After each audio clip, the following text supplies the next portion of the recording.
नमस्कार। खबर प्रधान देख रहे सभी दर्शकों का बहुत बहुत स्वागत है और मैं हूं आपके साथ संगीता श्रीवास्तव।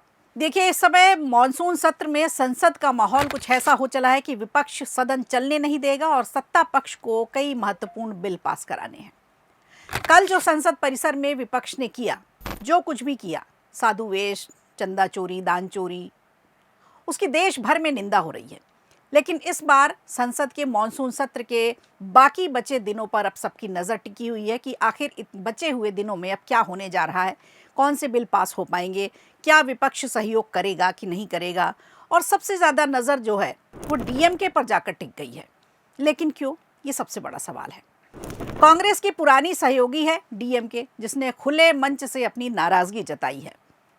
विपक्षी इंडिया गठबंधन भी उसकी रणनीति पर नजर रखे हुए है और बीजेपी भी उसके अगले कदम का इंतजार कर रही है। तो यानी दोनों तरफ से, इंडिया गठबंधन हो या फिर एनडीए हो, दोनों की नजर इस समय डीएमके पर है।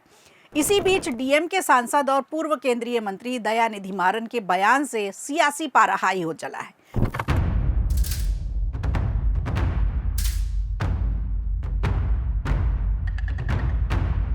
दयानिधि मारन ने कहा कि डीएमके संसद में विपक्ष की भूमिका निभाती रहेगी और सरकार के कई विधेयकों का विरोध भी करती रहेगी। उन्होंने खासतौर पर विदेशी अंशदान विनियम संशोधन विधेयक यानी एफसीआरए, जिसकी चर्चा सबसे ज्यादा है, इस बिल का विरोध करने की बात कही है। सरकार इस बिल को अगले हफ्ते संसद में पेश कर सकती है, जैसी कि सुगबुगाहट चल रही है इस समय। हालांकि सबसे ज्यादा चर्चा मारन के उस बयान पर हो रही है जिसमें उन्होंने कहा कि डीएमके अब कांग्रेस और इंडिया गठबंधन के साथ नहीं है, लेकिन एनडीए का विरोध करे। उनका आरोप है कि कांग्रेस ने डीएमके के साथ भरोसा तोड़ा है, डीएमके का विश्वास तोड़ा है, डीएमके को धोखा दिया है। मारन ने कहा, हमारी लड़ाई सरकार की नीतियों के खिलाफ रही है और आगे भी रहेगी, लेकिन इसका यह मतलब नहीं है कि हम कांग्रेस के साथ खड़े हैं। उन्होंने कहा, डीएमके हमेशा तमिलनाडु के हितों को सबसे ऊपर रखता आया है। उन्होंने ये भी बताया कि डीएमके सांसद अब कांग्रेस अध्यक्ष मल्लिकार्जुन खड़गे के दफ्तर में होने वाली विपक्ष की रणनीतिक बैठकों में हिस्सा भी नहीं लेगा। यानी संसद के अंदर विपक्ष की एकजुटता पर अब सवाल उठने लगे हैं। मारन ने कहा कि डीएमके पहले भी नीट परीक्षा का विरोध करती रही है और आगे भी करती रहेगी। उन्होंने एंटी पेपर लीक कानून का भी विरोध किया था। उनका कहना है कि पार्टी हर मुद्दे पर अपना फैसला तमिलनाडु के हित को ध्यान में रखकर ही लेती है। डीएमके की ओर से यह स्पष्टीकरण ऐसे समय में आया है जब विपक्षी पार्टियां सत्र में आगे आपसी तालमेल को अंतिम रूप देने में जुटी हुई हैं। विपक्ष के कई नेता इस संबंध में तमिलनाडु के पूर्व सीएम स्टालिन से लगातार संपर्क बनाए हुए हैं। इनमें अयोध्या राम मंदिर, चंदा चोरी और केंद्रीय गृह मंत्री अमित शाह को संसद में आने की मांग भी शामिल है। डीएमके नेता ने आरोप लगाया कि प्रमुख आर्थिक चुनौतियों से जनता का ध्यान भटकाने के लिए बीजेपी कई बिल ला रही है।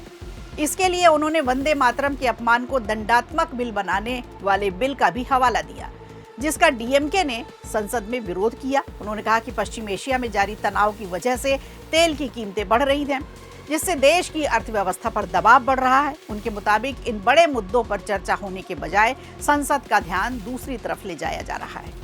इधर केंद्र सरकार की अगर बात करें तो सोमवार को हो सकता है संसद में एफसीआरए संशोधन बिल पेश किया जाए।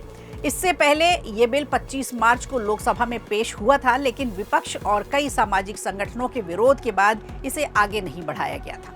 अब सरकार इसे फिर से लाने की तैयारी में जुटी हुई है और इस बीच गृह मंत्री अमित शाह ने लोकसभा स्पीकर ओम बिरला और कई मंत्रियों के साथ बैठक भी की है।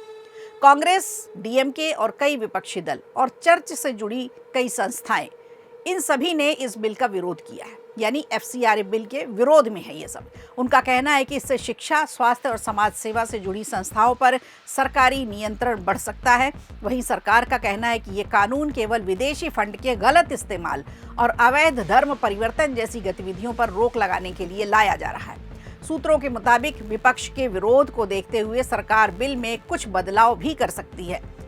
आपको बता दें, एफसीआरए बिल में सबसे ज्यादा बड़ी बात ये हो रही है कि जो भी विदेश से पैसा आएगा एनजीओ के माध्यम से या किसी भी तरह के फंडिंग के लिए, जो स्वास्थ्य और शिक्षा के माध्यम से के लिए लिया जाता है, इस बिल में अब ये प्रावधान रखा जाएगा कि आने वाला पैसा कहाँ से आ रहा है और कहाँ खर्च किया जा रहा है, इसका पूरा ब्यौरा सरकार को देना होगा।